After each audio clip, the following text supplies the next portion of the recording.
विष्णु भगवान और एक राजा का बेटी का दुख भरा कहानी सुनाने जा रही हूँ। आप लोग इस कहानी का जरूर सुनिएगा। एक राजा और एक रानी थी। उनका एक ही संतान था। एक दिन राजा रानी सोच रहे थे कि मेरी तो राजकुमार विवाह का योग हो गया है, क्यों नहीं अच्छा लड़की ढूंढ कर अपना राजकुमार को हम लोग शादी करवा देते हैं। राजा का तो खूब सुंदर एक लड़की भी मिल गई। उस लड़की विष्णु भगवान और माँ लक्ष्मी का परम भक्त थी। उस लड़की का साथ राजा अपना राजकुमार को धाम धूम से शादी करवाते हैं और शादी करवा कर अपना बहू महल में ले आते हैं। बहू अपना सासू माँ से कहती है कि माँ, मैं तो छोटे से माँ लक्ष्मी का पूजा करते आ रही हूँ। मेरे तो पूजे के लिए माँ एक रूम चाहिए। सासू माँ कहती है कि बहू, मेरे महल में तो बहुत सारा रूम है, तुम्हारा जो पसंद है अपना विष्णु भगवान और माँ लक्ष्मी के लिए आप रूम ले लो बेटी। लेकर अपना विष्णु भगवान का मंदिर बना लो। सुनकर राजकुमार बहुत खुश हो जाते हैं और अपना पत्नी से जाकर कहते हैं कि हे रानी, आज तो मैं बहुत खुश हूँ कि आप भगवान विष्णु को भक्त हो। आज मैं सोने का विष्णु भगवान और माँ लक्ष्मी को लियाने जा रही हूँ। मंदिर में स्थापित करके हम दोनों विष्णु भगवान और माँ लक्ष्मी का पूजा करेंगे। राजकुमार सोने का विष्णु भगवान और माँ लक्ष्मी को लियाते हैं। धाम धूम से पूजा करके विष्णु भगवान और माँ लक्ष्मी को मंदिर में स्थापित करते हैं। राजकुमार कहते हैं कि आज से हम दोनों विष्णु भगवान और माँ लक्ष्मी का पूजा करेंगे। ये सब देख कर माता पिता बहुत खुश हो जाते हैं कि मेरे बेटा और बहू विष्णु भगवान का परम भक्त बन गया। बहू तो मेरा पहले ही से विष्णु भगवान का भक्त थी। कुछ दिन का बाद रानी खूब सुंदर एक लड़की का जन्म देती है। राजा तो देख कर उन्हें खुशी का ठिकाना नहीं था। विष्णु भगवान से जाकर कहते हैं कि हे विष्णु भगवान, आप तो धन्य है कि आज मेरे घर में लक्ष्मी पधारी है। हे विष्णु भगवान, लक्ष्मी पधारी है। देखते देखते राजकुमारी 5 बरस के हो जाती है। 5 बरस के बाद उनकी दादी का मृत्यु हो जाता है। फिर 5 साल का बाद रानी एक राजकुमार का जन्म देती है। राजा का तो और खुशियाँ का ठिकाना नहीं है। वो तो विष्णु भगवान से जाकर कहते हैं कि हे विष्णु भगवान, आपको मैं जितना धन्यवाद करूं वो कम रहेगा। विष्णु भगवान, आप तो धन्य है कि आप मेरे घर में पधारे हैं। राजा तो अपना बेटी को लक्ष्मी समझते हैं और बेटा को विष्णु भगवान समझते हैं। उस लिए तो विष्णु भगवान से जाकर कहते हैं कि आप तो धन्य है विष्णु भगवान कि मेरे घर में आप पधारे हैं। जब राजकुमार का 5 बरस हो जाता है तो उनका दादा का मृत्यु हो जाता है। अब तो उस राजा का माता पिता भगवान के पास चले गए।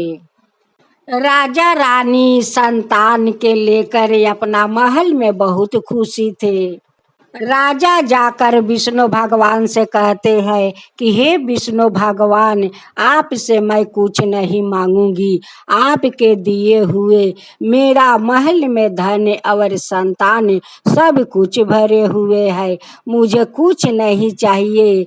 मुझे तो आपसे एक अनुरोध है, आप हम दोनों का ऐसे ही सलामत रखिए, ऐसे ही जोड़ा बना कर रखिए। कभी हम दोनों में से एक जोड़ा बिछड़ने मत दीजिए।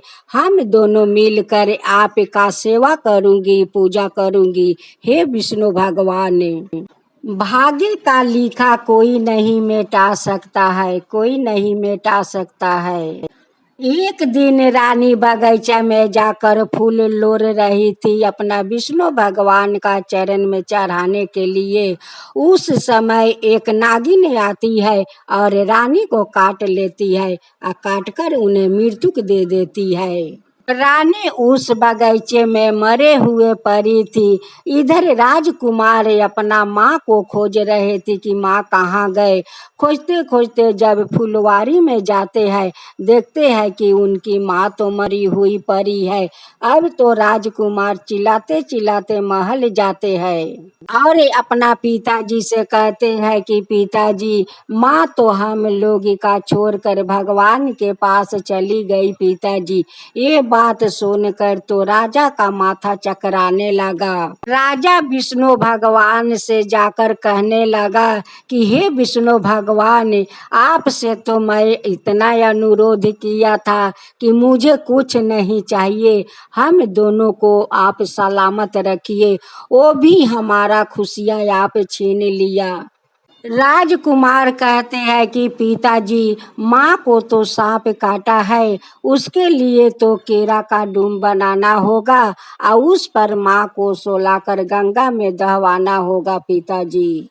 राजकुमार केरा का गाछ काटता है और डूम बनाकर उस पर अपना माँ को सोलाकर गंगा में दहवा देते हैं और हाथ जोड़ कर अपना माँ से कहता है कि माँ, हम लोग का आप रक्षा कीजिए माँ, हम लोग का रक्षा कीजिए आप, हम लोग पर अपना आशीर्वाद हमेशा बनाए रखिए माँ, हमेशा बनाए रखिए। अब तो राजा मन के दुख के कारण विष्णु भगवान का पूजा छोड़ देते हैं। उस पूजा को राजकुमार निभाता है।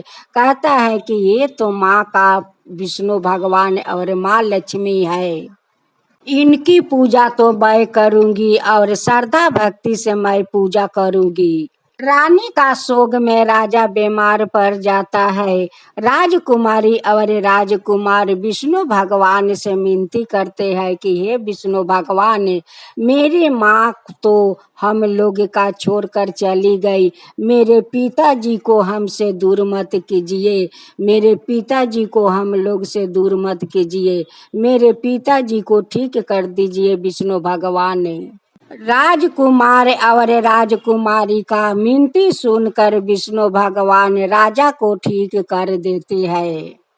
एक दिन विष्णु भगवान राजा का सपने में आते हैं और कहते हैं, राजन, ओ राजन, आप क्यों रानी का शोक में डूबे हुए हैं? ये तो विधि का विधान है, जो विधाता भाग्य में लिख देता है वही होकर रहता है राजन, वही होकर रहता है। एक दिन सब का जाना है राजन, सब कोई के जाना है। ये तो दुनिया का माया का जाल है, जो माया का जाल में फंस जाता है उसका यही हालत होता है राजन। एक दिन इस माया का जाल को चीर कर जाना पड़ता है राजन, जाना पड़ता है, यही विधि विधान है। आपका रानी तो दो दो संतान देकर गई है, आपका घर में खुशियाँ भर कर गई है राजन, भर कर गई है। ये सब बात कहकर सपने से विष्णु भगवान अंतर ध्यान हो जाते हैं। जब राजा का अंगी टूटता है तो कहते हैं कि विष्णु भगवान मेरा सपने में आकर समझा रहे हैं। राजा कहते हैं कि विष्णु भगवान का बात भी ठीक है, वो तो गलत नहीं कह रहे हैं, जो सत्य है वही तो कह रहे हैं। देखते देखते राजकुमारी विवाह का योग्य हो जाती है। अब तो राजा कहने लगे कि मेरी राजकुमारी तो विवाह को योग्य हो गई है, इनके लिए तो मैं बहुत अच्छा घर बर ढूंढूंगी और ढूंढ कर अपना राजकुमारी का धाम धूम से मैं शादी करूंगी। राजा वही किया, अपना राजकुमारी के लिए बहुत अच्छा घर बर ढूंढा और धाम धूम से शादी दिया। महल में सखी लोग का सेवा तो कोई सिखाने वाला और कोई बताने वाला नहीं था। अब राजकुमारी का दुख भरी कहानी आप लोग जरूर सुनिएगा।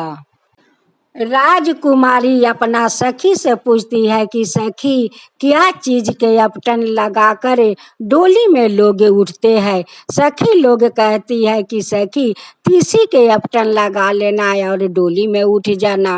राजकुमारी अपना सखी लोग का बात का सच समझ लेती है और समझ कर तीसी के अपटन लगा लेती है, लगाकर बैठ जाती है और राजकुमारी अपना ससुराल चल देती है।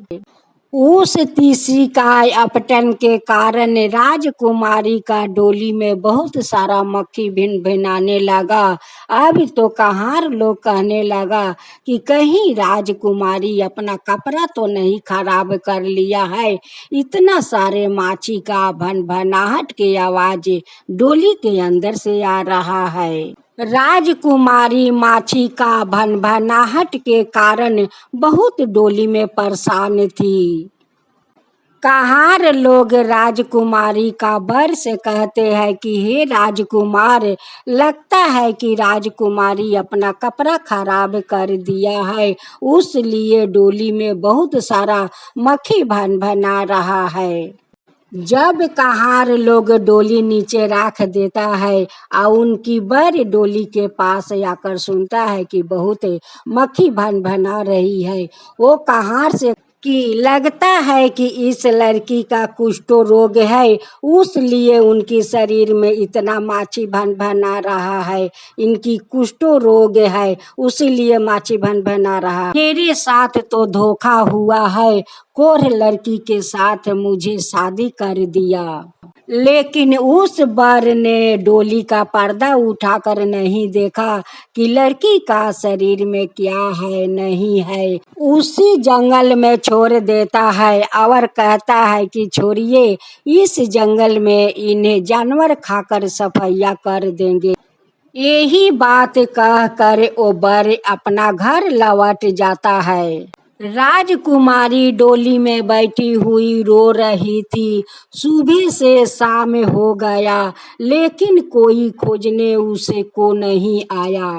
राजकुमारी रो रो कर विष्णु भगवान से कह रही है कि हे विष्णु भगवान, हे माँ लक्ष्मी, आज तीसी का अपटन के कारण मेरा वनवास हो गया है, मेरा वनवास हो गया है। हे विष्णु भगवान, इस जंगल में नहीं है कोई घर दुआर और नहीं है कोई कुआं तालाब, मैं तो प्यास के मारे तड़प रही हूँ।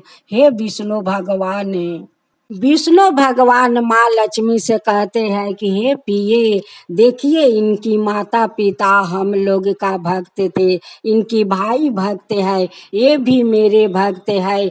आज देखिए हम लोग का भक्त का इस जंगल में कितना रो रही है, नहीं मिलता है खाने को और नहीं मिलता है पीने को पानी। वैसे ही राजकुमारी रोते बिलखते रह गई, भूखे प्यासे सारा रात रह गई। शाम से सुबह हो गया। उनकी डोली के पास माँ लक्ष्मी सोने का मोहर का थैला रख देती है। जब राजकुमारी अपना डोली से निकल कर देखती है तो डोली के पास एक थैला है। वो थैला खोल कर देखती है तो उसमें बहुत सारा सोने का मोहर है। उसी जंगल में राजकुमारी जाकर कुआं तालाब खोज रही थी अपना प्यास बुझाने के लिए। राजकुमारी देखती है कि उस जंगल में कुछ ग्वाले गाय चरा रहे थे। जाकर कहती है कि भैया, यहाँ पर कोई कुआं तालाब नहीं है। वो कहते हैं कि बहन, इस जंगल में आप क्या कर रही हो। वो कहती है कि भैया, मैं तो दुखियारिन हूँ, मुझे आप लोग पहले मुझे पानी पिला दो भैया, मुझे पानी पिला दो। मैं आप लोग का सब कुछ बताऊंगी भैया, सब कुछ बताऊंगी। ग्वाला लोग कहते हैं कि बहन तो अच्छा घराने के लगती है, लगता है कि शादी का मंडप से भाग कर इस जंगल में आई है। शादी का जोरा पहनी हुई है, इतना सारा शरीर में जेवर पहनी हुई है। ये तो राजकुमारी कहती है कि भैया आप लोग ठीक कह रहे हो, हम तो एक राजा का बेटी हूँ, मेरा शादी एक राजकुमार के साथ हो गया। हमारा घर में कोई बताने वाला नहीं था कि लड़की क्या चीज का यपटन लगाकर विदाई होती है।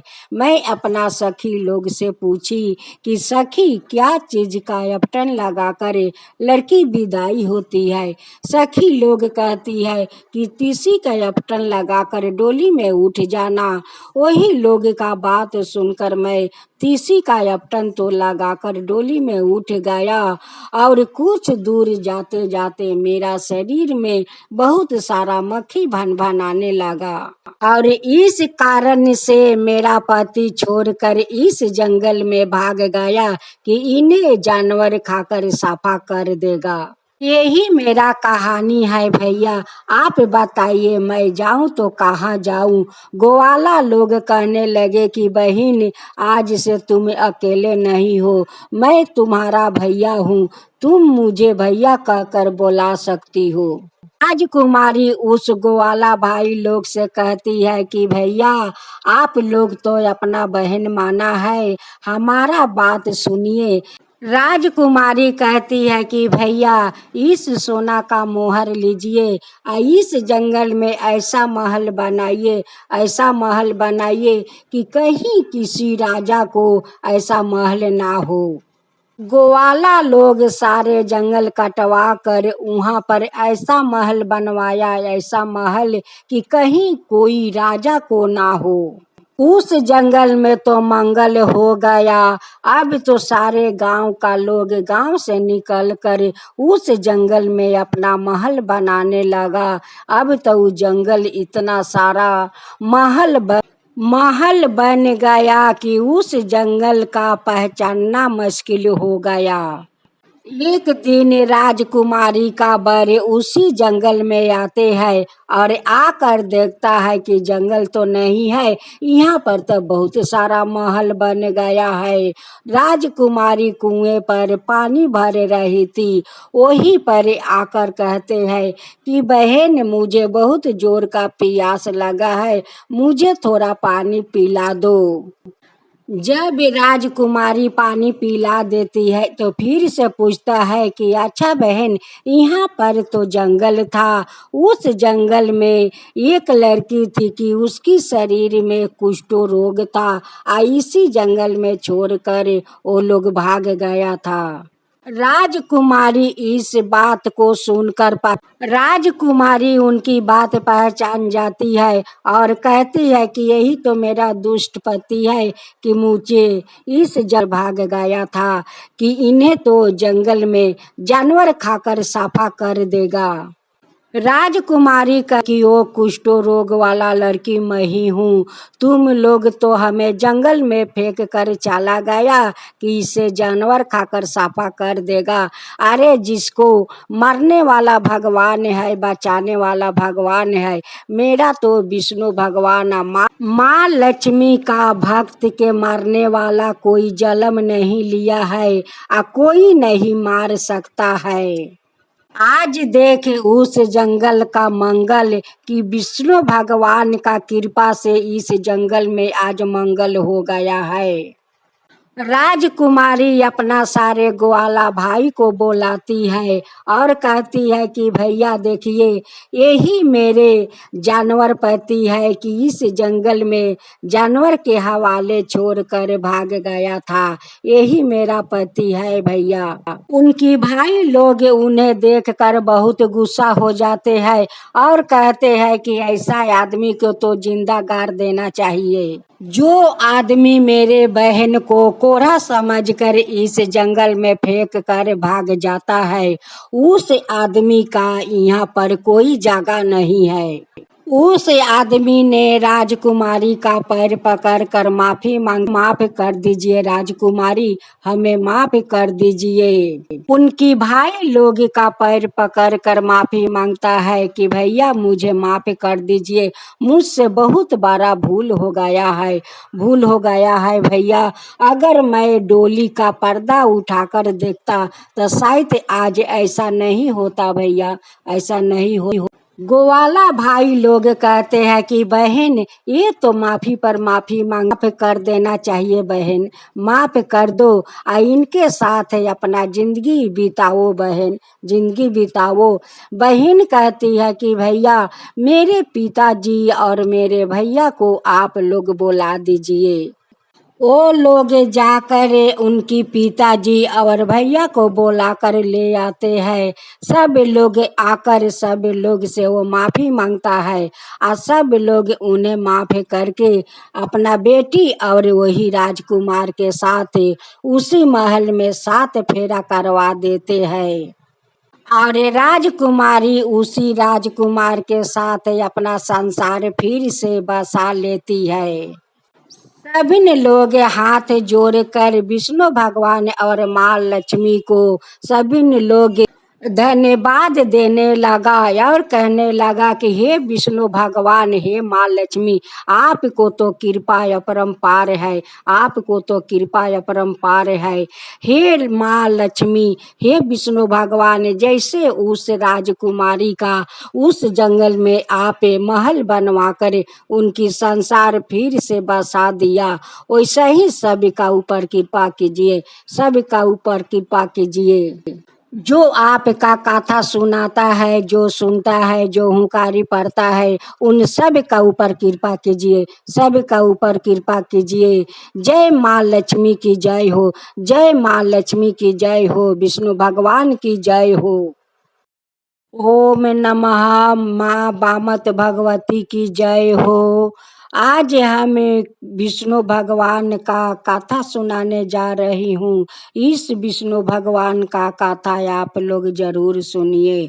विष्णु भगवान का कथा सुनने से विष्णु भगवान बहुत प्रसन्न होते हैं, घर में सुख समृद्धि का भंडार भर देते हैं। विष्णुपति भगवान की जय हो, माँ लक्ष्मी की जय हो। एक गांव था, उस गांव में एक साहूकार रहा करते थे। उस साहूकार का घर में विष्णुपति भगवान का कृपा से अन्न धन सब कुछ भरे हुए थे। लेकिन साहूकार का पत्नी बहुत कंजूस थी। एक दिन एक महात्मा उनकी दरवाजे पर आकर खड़े हुए थे और भिक्षा को वो भिक्षा मांग रहे थे। साहूकार का पत्नी कहती है कि अभी तो मैं घर लिप रहा हूँ, आपका भिक्षा मैं कैसे दूंगी, आप थोड़ा बाद में आना। महात्मा जी खाली हाथे लौट जाते हैं। फिर दूसरा दिन आकर दरवाजे पर कहते हैं कि कोई है मुझे भिक्षा दो, कोई है मुझे भिक्षा दो। वो कहती है कि अभी तो मैं अपना बेटा को स्नान करा रही हूँ, आप थोड़ा देरी का बाद आइएगा। फिर महात्मा जी खाली हाथे लौट जाते हैं। फिर से वही महात्मा दूसरा दिन आकर कहते हैं कि मुझे भिक्षा दो, मुझे भिक्षा दो। वो कहती है कि अभी तो अपना बच्चा को खाना खिला रही हूँ, आपका मैं कैसे दे सकती हूँ, आप थोड़ा देरी का बाद आइए। उसी महात्मा ने साहूकार का दरवाजे पर आते हैं और फिर से भिक्षा मांगते हैं। जब साहूकार के पत्नी घर से निकलती है तो कहती है कि बाबा अभी तो मेरा घर में कुछ नहीं है, आपको मैं क्या दूं। महात्मा जी कहते हैं कि ठीक है, जब तुम्हारा घर में धन होगा तब मैं आऊंगी तो तुम मुझे भिक्षा दोगी। वो कहती है कि हे महात्मा, ऐसा अगर हो जाए तो आपका तो कृपा होगा, उस दिन मैं आपको भिक्षा जरूर दूंगी। फिर से महात्मा जी खाली हाथे लौट जाते हैं। कुछ दिन का बाद आते हैं उसी महात्मा और कहते हैं कि मुझे भिक्षा दो। जब साहूकार का पत्नी निकलती है, कहती है कि महात्मा जी, मेरे घर में तो एक दाना नहीं है, आपका मैं क्या दे सकती हूँ। महात्मा जी कहते हैं कि जब तुम्हारा घर में था तब भी तुम मुझे नहीं दिया, अभी भी तुम्हारा घर में नहीं है तो अभी भी मुझे कुछ नहीं देती हो, तुम क्या चाहती हो। साहूकार का पत्नी कहती है कि हे महात्मा जी, आप ऐसा उपाय बताइए कि मेरा घर पहले जैसा हो जाए, फिर धन भर जाए। साहूकार का पत्नी तो बहुत कंजूस थी, कोई भीखू भिखार का वो भिक्षा नहीं देना चाहती थी। महात्मा जी कहते हैं कि ठीक है, मैं तुम्हें उपाय बताता हूँ। देखो, दिन चढ़ने पर उठना और घर झाड़ कर सारा कूड़ा घर का एक कोना में जमा करना, और बृहस्पतिवार का दिन अपना घर का पुरुष जाकर नाव के पास दाढ़ी मोछ बनवाए। बृहस्पतिवार का दिन पीला वस्तु मत पहनना, पीला भोजन मत करना, रसोई बनाकर चूल्हा के पीछे रख देना, कोई भिक्षु भिखार का भिक्षा मत देना। ऐसे करने से तुम्हारा सब कुछ ठीक हो जाएगा। अब तो साहूकार का पत्नी वही महात्मा का बात सुनकर वैसे वैसे करती है। साहूकार का पत्नी दिन चढ़ने पर उठती है, घर झाड़कर घर का कूड़ा एक कोना में जमा कर देती है। बृहस्पतिवार का नहीं घर अंगना लिपती है, नहीं पीला वस्तु पहनती है, नहीं पीला भोजन करती है, और रसोई बनाकर चूल्हा का पीछे रख देती है। कोई भिखू भिखार का दान पुण्य नहीं करती है, और बृहस्पतिवार का दिन अपना घर का पुरुष को नाव के पास दाढ़ी मोछ बनवाने के लिए बैठाती है। जैसे जैसे महात्मा जी बताया था वैसे वैसे साहूकार के पत्नी किया, और बृहस्पति भगवान ने उनके घर का सारा धन नष्ट कर दिया। उसी महात्मा ने कुछ दिन का बाद उसी साहूकार का दरवाजे पर भिक्षा मांगने आते हैं। साहूकार का पत्नी निकल कर वो साहूकार का हाथ जोड़ कर मिनती करती है कि हे महात्मा, मेरा घर में तो कुछ नहीं है, आपका मैं क्या दूं, कुछ मेरा घर में नहीं है। महात्मा जी कहते हैं कि जब तुम्हारा घर में धन था तब तू भिखू भिखार का दान किया है, भूखिया का भूख मिटाया है, पियासे का पियास बुझाया है। कहती है कि नहीं महात्मा जी, नहीं। बृहस्पतिवार का दिन नियम पालन करती हो, बृहस्पति भगवान का पूजा पाठ करती हो। कहती है कि नहीं महात्मा जी, मैं कुछ नहीं करती हूँ, आप हमें नियम बताइए, वो नियम का मैं जरूर पालन करूँगी। आपका मैं वचन देती हूँ कि जरूर बृहस्पतिवार का दिन मैं नियम पालन करूँगी और पूजा भी करूँगी, सब कुछ करूँगी महात्मा जी, सब कुछ करूँगी।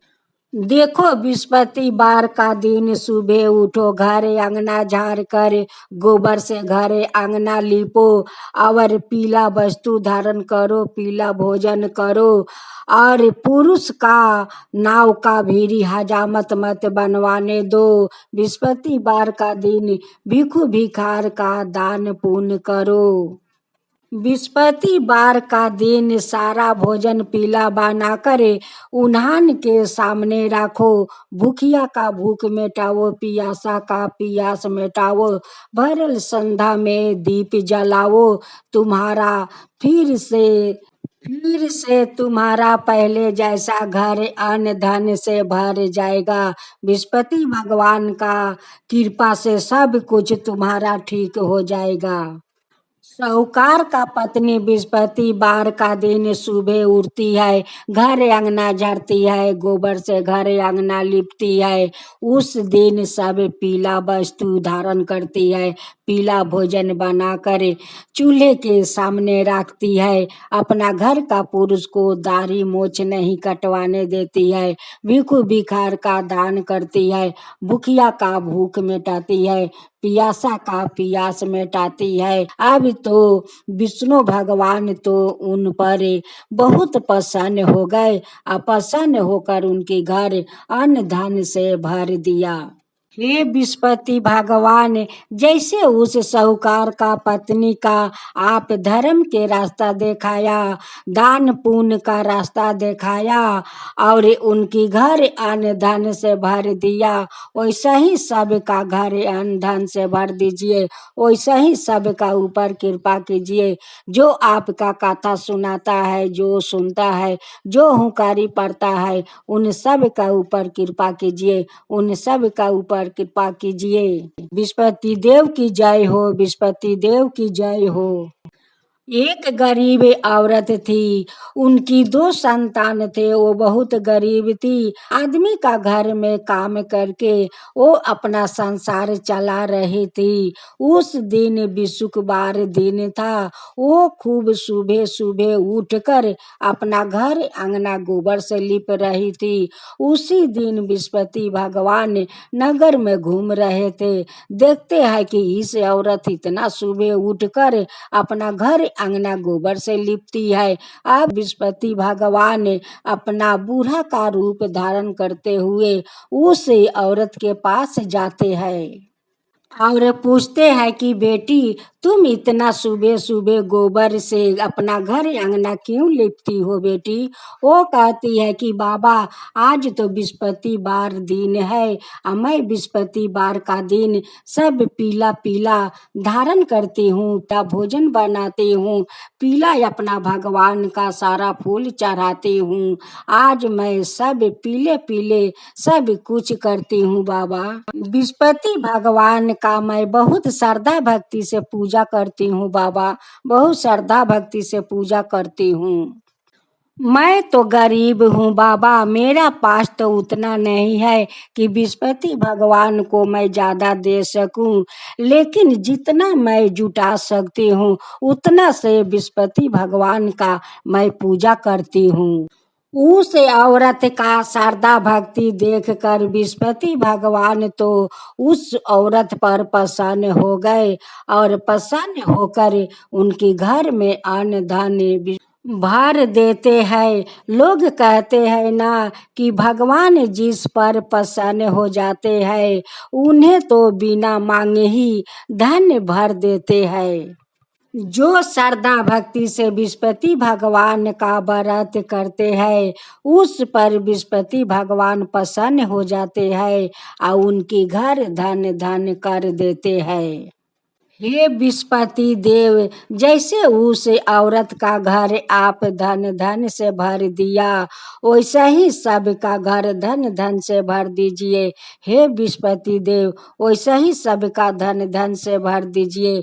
जो आपका कथा कहता है, जो सुनता है, जो हुंकारी पड़ता है, उन सब का ऊपर कृपा कीजिए। उन सब का ऊपर कृपा कीजिए। हे बृहस्पति भगवान। बृहस्पति देव की जय हो। बृहस्पति देव की जय हो। माँ लक्ष्मी की जय हो।